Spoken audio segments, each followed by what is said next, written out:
Now, these are pins, crochet pins, and they are obviously very different. One thing you have to know about crochet pin is that a crochet hook is that it's a literal hook. Look at the hook, and the hook comes in varying sizes depending on the type of stitch you want to create, based on the type of project you're working on. And this, another thing to notice is if you're in a country where you don't have a very you're not accessible to all these kind of materials, all these crafty arts and crafty materials not close to you or where you live, you know, so you might fall prey to all these how do you call this, less than not the best, I don't want to call it inferior because they worked, but the issue with this kind of pins is that this one I chose the nearly like the third smallest type. There is the first smallest size, that's one, there's two, there's three, there's four, there's five, there's six. That's what these numbers are. So the bigger the number, the bigger the size of the hook. So this is what a three looks like. And this pin, it has a quality to it. I can't say the material it is made of, like I'm not really familiar with it, but it feels a bit stainless steel. It is slippery to work with. You develop cramps holding this type of pin if you work for long periods, and especially if you have to work with smaller pins. The level of control is intense. You have to. That's why your hands might develop cramps. Is the level of controlling this size of pin with this slippery material, and let's say a wool like this one. Like just imagine, like let's just try to make a stitch. Like let's just see how it is. It's hard. It's not hard in that. It's just difficult for nothing. Like let's say you want to make a slip stitch and it's like this, and you're like, before you even like make a move, it has already given up. This type of materials, like, and then you hold it on, then you want to make a chain stitch, and it's look, like they come apart. It has come apart. You have to now go back or look at it or watch your stitches very closely, else you just create a mess.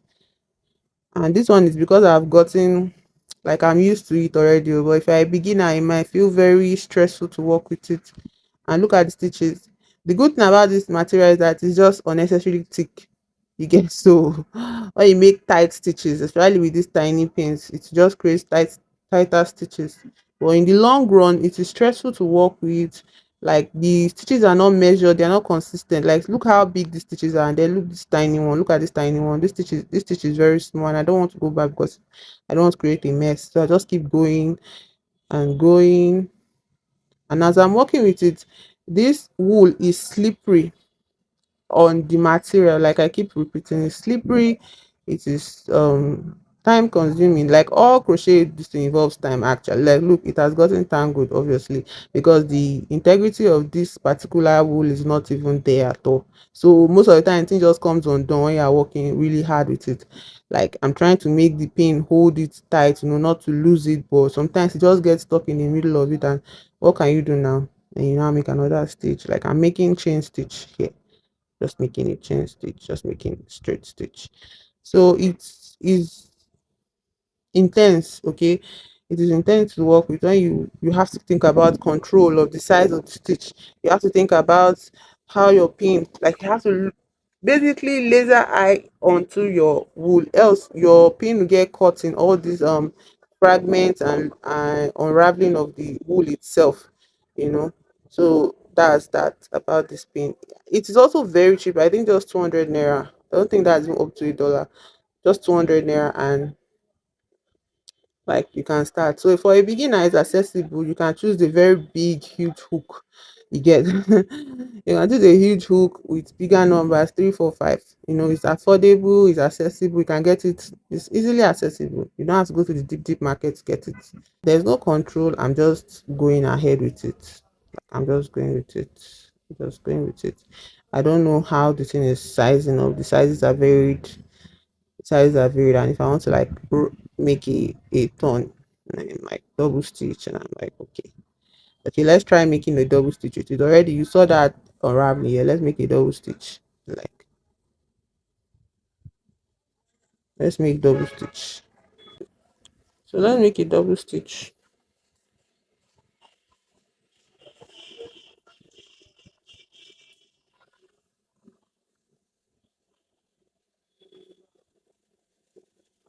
Like, you already have some unraveling here, which you have to pay attention to this. Then double it. Again, another unraveling. So like, if you have to keep going back every single time you make a double stitch, like imagine the progress you would make, very slow progress, and you wouldn't be able to keep to the time you want to spend dedicated to, your project or your pet work or all of that. Another unraveling which you have to pay attention to. You move it, you have to pay attention to every single thing, which sometimes you just need to crochet because your head needs to be free. Well, how can you do that when you're worrying that your stitches are going to come apart?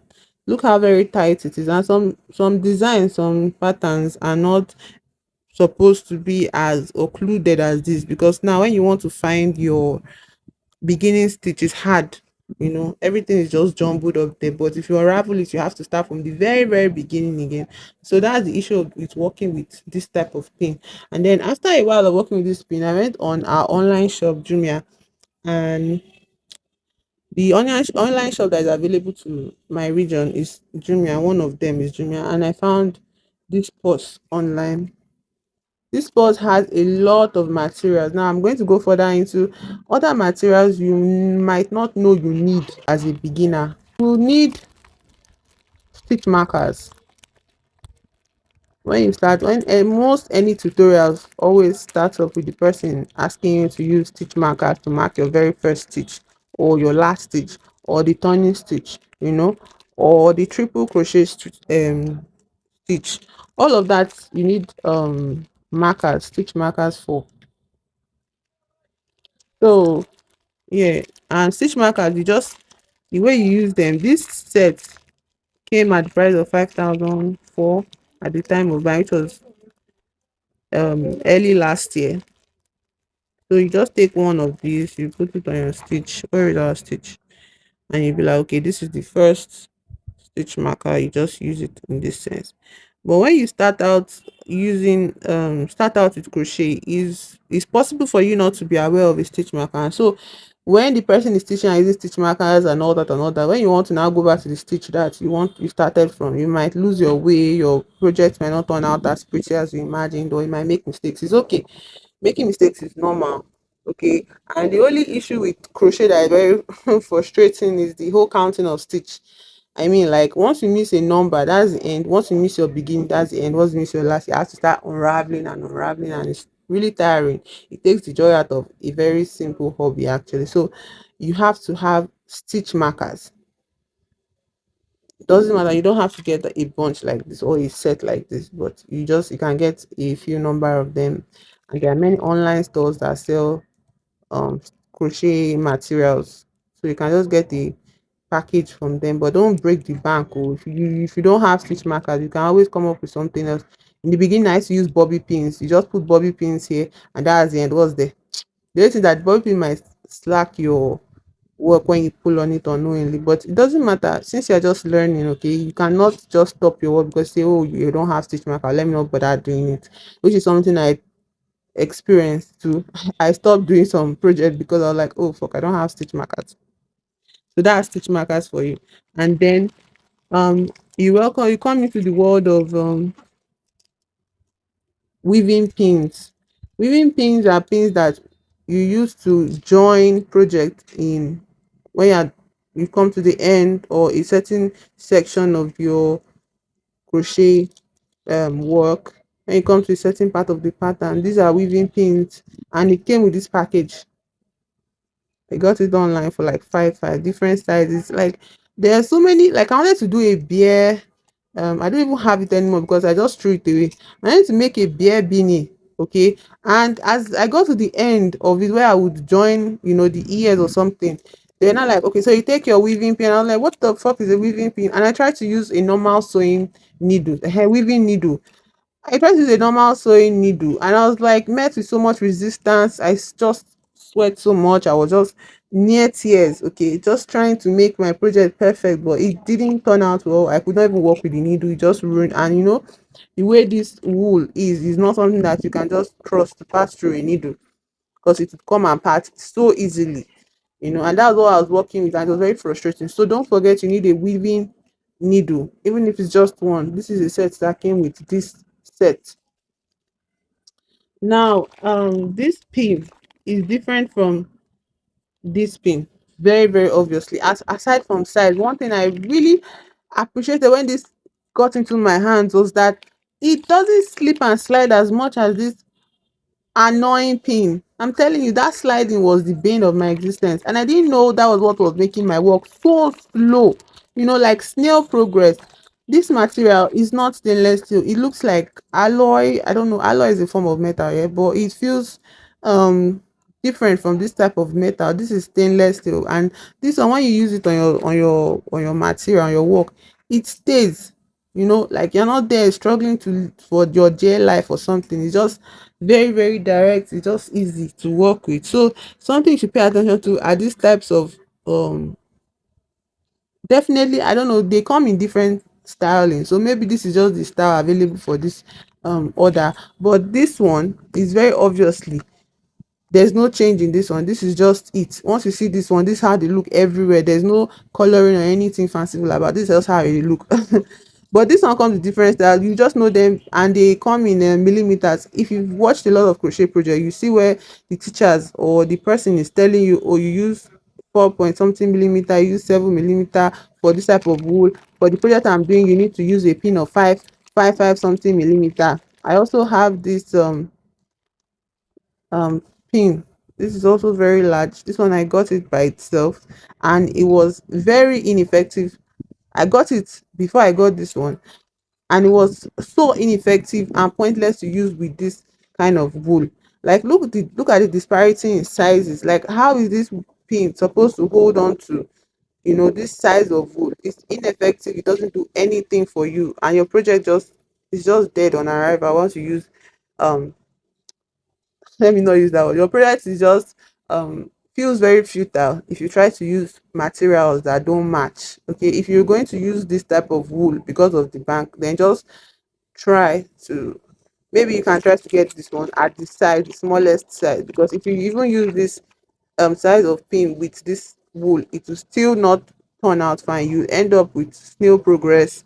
Your work does not have any integrity. You make one stitch, before you make the next stitch, like 30 minutes has already gone. So all of it, just to say, as a beginner, I want you to know that there are things called stitch markers. There are things called um stitch markers. There are things called weaving needles, darning needles, and that's the name, darning needles. And there are different sorts of pin. This pin is not the same as this pin.